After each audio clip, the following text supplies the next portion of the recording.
Il est vachement beau ton Stetson, Eric. Ah mais c'est pas le mien, c'est celui de Yam Pelka. Ah ouais? Ouais, et tu sais qu'il a plus d'un tour dans son chapeau? C'est quoi? Bah tu vas flipper, hein. Regarde ce qu'il nous a apporté. Hein. Bah je vois pas. Oh. Une Fujifilm FP100C. Mais c'est introuvable ça. Ah bah surtout ça vaut une fortune. Bon, qu'est-ce qu'on fait? Bah d'abord lui dire merci. Hein. Et Yann, viens voir. Vraiment trop gentil Yann. Merci, Super Yann. merci. Hein. Merci Yann, merci, merci, merci, mille merci. Et qu'est-ce que tu... On va mettre ça dans quoi? On pourrait trouver un dos instantané pour le RB67. J'ai peur. On est au chantier naval de Saint-Nazaire. Je crois que ça va être Chaud. des photos d'une vie. Bah ouais, 5 chacun. 5 chacun, il a dit. Hein. Il nous les offre, il nous a dit 5 chacun. Oh, merci Yann, c'est trop sympa.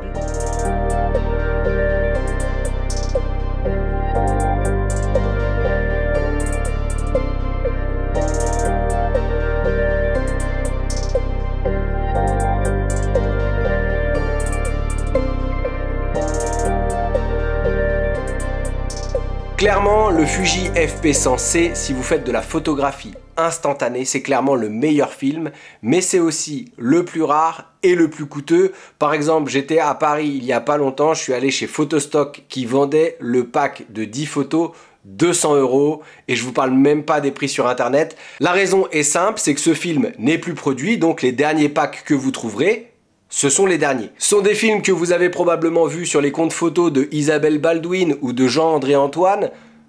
Et différemment au Polaroid habituel, le Fuji FP100C a un avantage de taille. L'avantage du FP100, c'est qu'on va pouvoir récupérer éventuellement le négatif. Avec le Mamiya RB, on va avoir une photo carrée, mais par contre derrière, on va pouvoir récupérer le négatif pour pouvoir reproduire les photos plus tard. C'est du Polaroid simple, comme du 600. Ok. Sauf que l'avantage, c'est qu'on va avoir une émulsion de négatif qu'on va pouvoir récupérer. Et c'est justement ce que j'ai fait quelques semaines après cette sortie photo et je vous explique comment un peu plus tard. Pour l'instant, nous sommes avec Eric et Yann en train de faire nos premières photos Polaroid, mais avant ça, Yann nous explique comment monter le dos Polaroid à l'arrière du Mamiya RB67.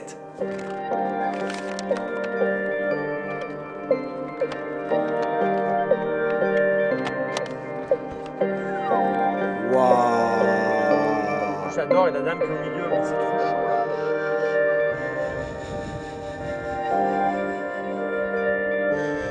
La dernière. Chaud les mecs.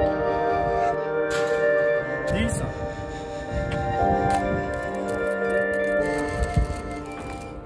Oh j'adore. Ok. Donc sur ton RB, tu as juste à démonter Le la dos. partie du dos. Ah non, toute la partie. Ouais. Ok. Hop. Ok. Ok. Comment ça se met? Alors. Le dos Polaroid à la place. Un genre de dark slide. Ok. Ouais. Moi je suis français alors je peux Un volet. Un volet. On appelle ça Un volet coulissant. Ah oui, c'est Hop, du blanc. et voilà. Ça y est. Pour la prise de vue, on s'aide d'une cellule pour faire nos réglages. Là, l'exposition ne pardonne pas. Autant le matin, pendant l'échange argentique que je faisais avec Eric Gibaud, je faisais du noir et blanc, donc je pouvais évaluer mon exposition à la louche. Ici, on ne doit pas se tromper, car en instantané, c'est comme si on faisait de la diapositive. On doit faire nos réglages pour les hautes lumières en priorité, si on ne veut pas qu'elles soient surexposées. Du coup, attends, tu m'as dit c'est carré. Calcul d'exposition, parce que là, je vais pas faire le fifou. Chef à l'œilleton là. Grille 18% de l'immeuble. À 5,6 t'as un 500e. Tu es fait, tu veux être quoi? Mais Non, mais il est important d'expliquer quand t'as pas de trépied, utiliser le peu de bits qu'il a pour s'appuyer. Voilà. Moi j'ai plus de. Moi c'est un trépied en fait. Ouais. Parce que là, par rapport à la température qu'on a à l'extérieur, on est à peu près à 25 degrés. Ouais. Il va falloir laisser le temps de développement de 90 secondes. Donc à peu près 1 minute 30. Donc entre le moment, une fois qu'on a déclenché et qu'on tire Une fois la qu'on aura, photo, voilà, une fois qu'on aura fait la photo, on va tirer la languette pour récupérer la photo. Et là, on va la laisser se développer 1 minute 30. Tu tires d'un coup sec, doucement. d'un coup sec mais, prolongé. Bon, quand même, voilà. Voilà. Et Oh là là, j'ai flippé. J'ai vu le truc sortir, j'ai fait une connerie. Et voilà. Et là, j'attends 1 minute 30. Cette partie-là, c'est la partie papier, tirage. Et cette partie-là, de l'autre côté, enfin vers l'intérieur, ce sera la partie négative. C'est ça. Oh my god.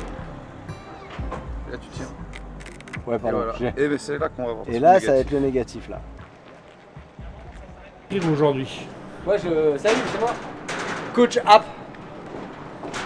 Thomas vous fait perdre du poids. RB, escalier. la dame, alors elle est passée au milieu de la photo, c'est magnifique. Et elle tourne. On va voir. Attends, non, mais attends. J'ai pas refait de réglage, par contre, on verra. Si vous soutenez cette chaîne sur Tipeee, vous pourrez rejoindre notre groupe Team App sur Discord. Ce sont vos soutiens qui me permettent de ne pas être dépendant des marques et de la monétisation YouTube. Et je tiens à remercier chaleureusement toutes les personnes qui me soutiennent déjà.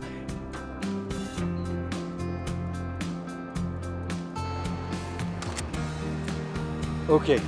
Chaud, hein? Chaud. C'est très grand, large.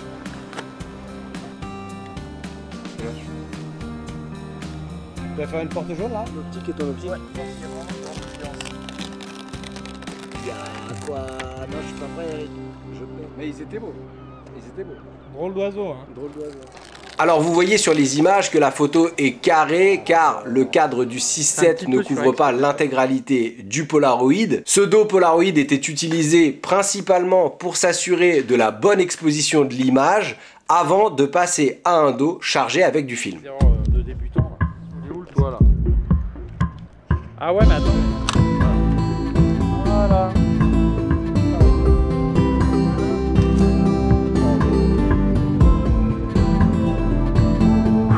Tire une fois, ça va sortir la languette de la tranche. Voilà, et tu tires la grande languette. Ok.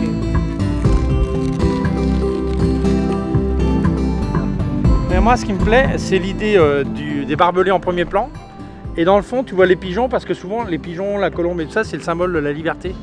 Et elles sont coincées sous les nuages, elles vont s'échapper vers les nuages. Je pense que c'est une belle histoire que j'ai racontée. Ouais, c'est un beau mytho. Bah ouais, si t'es pas mytho, t'es pas photographe. Ouais. Bon, là par contre, je suis à F16 face à ça, je suis celle-là.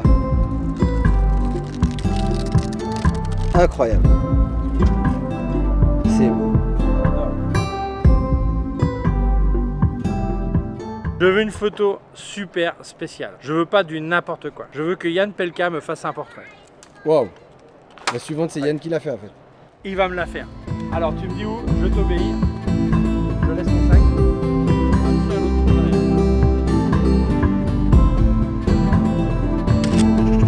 Tout le monde n'a pas un portrait d'Yann. Putain, ça me faisait vraiment plaisir. Voilà.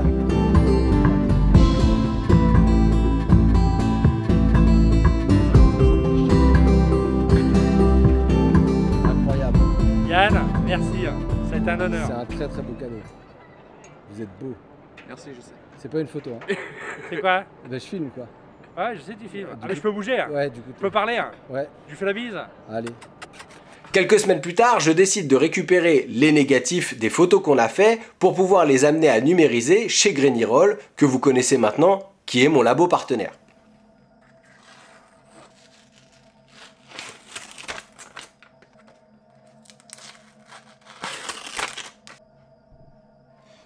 Pour faire ça, il a fallu que je nettoie les négatifs de l'excédent de chimie, puis que j'applique chaque photo sur une plaque de verre et avec un pinceau, j'ai mis de l'eau de javel, laissé agir comme indiqué sur le site de dentacuve.org qui explique très bien comment faire. À ce moment-là, je me rends compte que certains des négatifs s'étaient collés entre eux dans le sac de conservation et c'est au moment du rinçage que je me rends compte que les négatifs sont altérés. Puis avec de l'eau, j'ai délicatement retiré la couche de protection du négatif.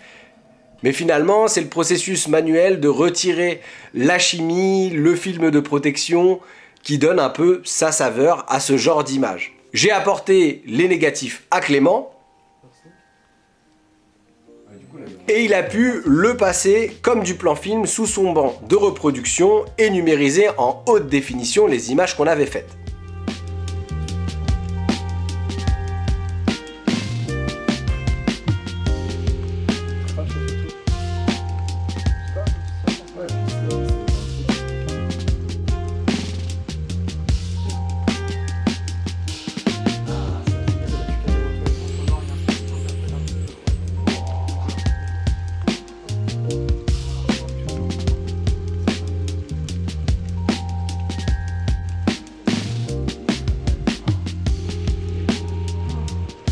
Allez, suivante. Assis-toi dans l'escalier. Ah, tu as fait une photo de ça.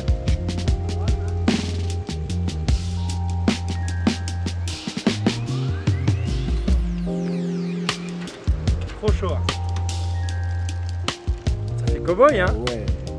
C'est la pochette de ton album. C'est vrai, on pourrait dire que la loi du regard, j'aurais dû le mettre de l'autre côté pour qu'il traverse le regard, mais au contraire, là, il s'échappe. Bah oui, ça casse en plus. Par contre, je suis impressionné par la netteté. Hein.